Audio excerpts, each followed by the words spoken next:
এ দুনিয়ায় থাকবে না কেউ সেটি মনে রেখো, এ দুনিয়ায় থাকবে না কেউ সেটি মনে রেখো। শুধু নিজের বুঝতি বুঝো না কো ভাই, নিজের বুঝতি বুঝো না কো ভাই, পরের ব্যথা দেখো। এ দুনিয়ায় থাকবে না কেউ সেটি মনে রেখো। আপন চিন্তায় রইলে মগন, বুঝলে না মন পড়ে যে কেমন। আপন চিন্তায় রইলে মগন, বুঝলে না মন পড়ে যে কেমন। পরের দোষটি করে অন্বেষণ, তুমি পরের দোষটি করো অন্বেষণ, শুধু নিজের দোষটি ঢাকো। এ দুনিয়ায় থাকবে না কেউ সেটি মনে রেখো। থাকবে তাহলে কে? থাকবে কেবল সেই ভগবান, যে সবাইকে নরান চরান। থাকবে কেবল সেই ভগবান, যে সবাইকে নরান চরান। কি মূল্য তোর টাটকা পরাণ, কি মূল্য তোর টাটকা পরাণ, ভবার কথা শিখো। এ দুনিয়ায় থাকবে না কেউ সেটি মনে রেখো। শুধু নিজের বুঝতি বুঝো না কো ভাই, নিজের বুঝতি বুঝো না কো ভাই, সবাই আপন দেখো।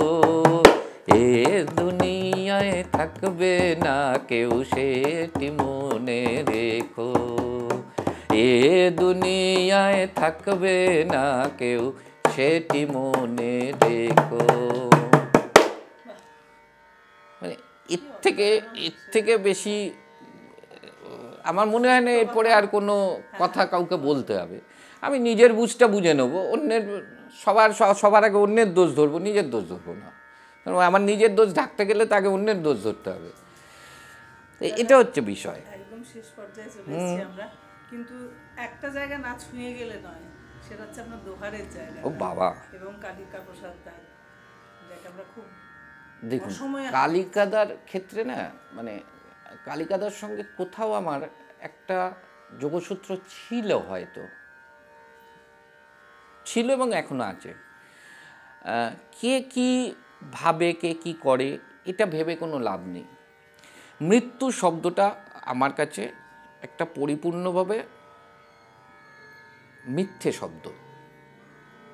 দাদু বলতেন, বেঁচে আছো এ অতি মিথ্যে কথা, মরণটাই সত্যি।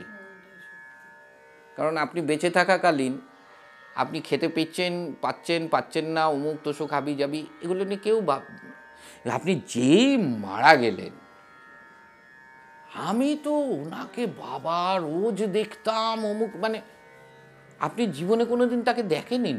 খুব খারাপ মানুষকেও খুব ভালো বলা হয়, শুধু ভালো নয়, মানে সে একমাত্র তার জন্যই সে সব কিছু করেছে।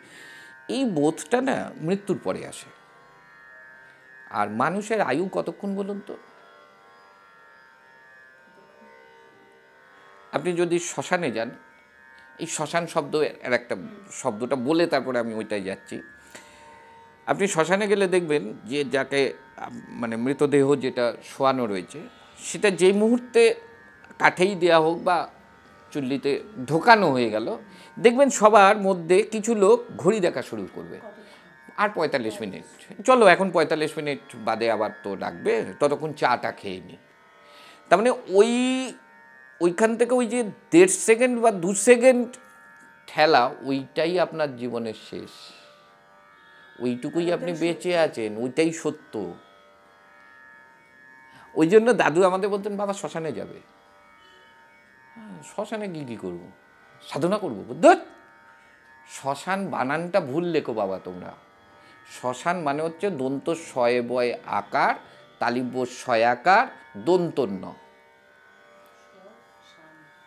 নিজেকে শান দেওয়ার জায়গা হচ্ছে শ্মশান, যেখানে গেলে তুমি বুঝতে পারবে তুমি কেউ নও, তুমি আসলে জিরো। কিছুটাই সবটাই ওখানে গিয়ে শেষ। ওখানের পরে আর কেউ ফিরে এসে ভাববে না যে এ হে ওর কাছে আমি 10টা টাকা পেতাম, ওটা পরে ভাববে, ফিরে এসে ভাববে, ওখানে কিন্তু আর ভাববে না। আর ভালো লাগে ঠিক তাই। এইটা হচ্ছে মূল বিষয়। কালিকাদার সঙ্গে ওই একটা জায়গাতে আমার না যোগ আছে। এটা আমার নিজস্ব ভাবনা যে একটা মানুষ যখন মৃত্যু হয় তার তো প্রচুর কাজ নিয়ে সে, যারা কাজ নিয়ে থাকে তার কাজগুলো না থেকে যায়, তো মানে আরও কাজ বাকি আছে, আরও কাজ বাকি আছে, এবার সে চলে গেল। এবার চলে যাওয়া মানে হচ্ছে একটা একটা বড় বল যদি ভেঙে গিয়ে টুকরো টুকরো টুকরো হয়ে যায়, দেখবেন আপনার মধ্যে, আমার মধ্যে, ওনার মধ্যে, ওনার মধ্যে ঢুকে যাবে। তারা কিন্তু ওই কাজটাকে ফলো থ্রু করতে থাকবে। আমাদের কাজ হয়ে গেছে তাই। কালিকা প্রসাদ জীবনে মৃত্যু হবে না, আর আমরা জীবনে কালিকা প্রসাদ হব না। আমি মৃগনাভি হতে পারি, কালিকা প্রসাদ একটাই হয়, ভবা পাগলা একজনই। তা ওই ওই জন্য বললাম দোহার একটাই গানের দল হতে পারে, আবার আর একজন কেউ হয়তো আর একটা দল তৈরি করলো, সেটা আর একটা দল হতে পারে, কিন্তু দোহার হবে না। হ্যাঁ, এটা হচ্ছে আমার অনুভব। আর এখন যেটা খুব অনুভব করি যে প্রত্যেকটা মঞ্চে আমরা যখন অনুষ্ঠান করি তখন সত্যি সত্যি মনে হয় প্রসাদদা আমাদের সঙ্গে একসঙ্গে হয়েই অনুষ্ঠান করছেন। এটা আমি বাড়িয়ে বলছি না, এটা আমার অনুভব থেকে বলছি। মানে দোহারের অনেকের মুখেই, মানে এটা আমরা সমাজ মাধ্যমের এতেই শুনেছি, এবং আমি অনেক গানের শিল্পীকেও শুনেছি যারা মানে ওনার কাছে হয়তো ওনার সান্নিধ্যে এসে তারাও কিন্তু একটা কথা বলেন, যখন গান গাই মনে হয় কালিকাদা আমাদের পাশেই দাঁড়িয়ে আছে। হ্যাঁ, এবং শুধু দাঁড়িয়ে নয়, আমি এটা প্রমাণ দেখিয়েছি। প্রমাণ মানে একটা মিডিয়াতে এরকম হচ্ছে অনুষ্ঠান, তাই যে গানটা গাওয়ার কথা সবাই ঠিক করে নিচ্ছে এই গানটা গাইবো, এমন একটা কথা উঠলো যে কথাতে ওই গানটা হবেই না। আমরা কিন্তু রেডি, রিহার্সাল করা হয়েছে, সব হয়ে গেছে, ওটা দিয়েই হবে, ওটা দিয়ে শুরু হলো এমন একটা গান দিয়ে যেটা প্রসাদদাই গাইতো। এবং আমি বেরিয়ে এসে বললাম কি প্রমাণিত হলো তো যে আজকের এই অনুষ্ঠানটা এই অনুযায়ী করা উচিত ছিল, আমরা ভুল ডিসিশান নিয়েছিলাম, ডিসিশান ওখানে বসে চেঞ্জ করে গাইয়ে দিল। সবাই তো হ্যাঁ এই মা এই তাই তো, মানে ইনস্ট্যান্ট ওখানে হয়ে যাচ্ছে যে আমরা ইনস্ট্যান্টকে বুঝতে পারি না। আজকে একটা সেরকম কোনো গান দিয়ে শেষ হোক।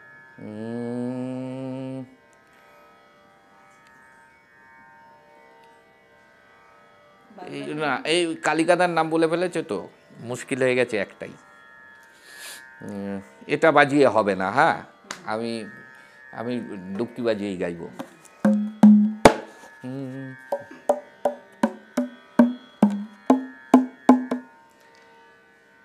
কালিকাদা যাকে গুরু মানতেন, তার সঙ্গে আমারও দেখা হয়েছে, কালিকাদারও দেখা হয়েছে।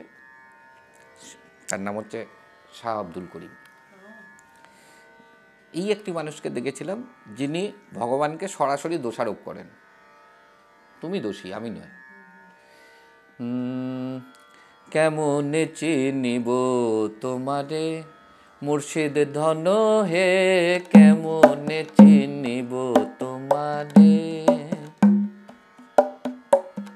কাছে নেও না দেখা দেও না আর কত থাকি দূরে, কাছে নেও না দেখা দেও না আর কত থাকি দূরে, কেমনে চিনিব তোমারে মুর্শিদ ধন হে, কেমনে চিনিব তোমারে।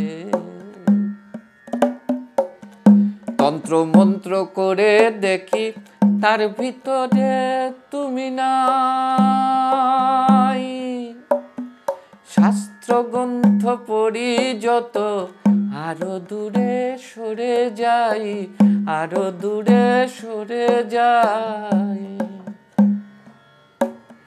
কোন সাগরে খেলতে ছোলাই ভাবতেছি তাই অন্তরে, কোন সাগরে খেলতে ছোলাই ভাবতেছি তাই অন্তরে, কেমনে চিনিব তোমারে মুর্শিদ ধন হে, কেমনে চিনিব তোমারে।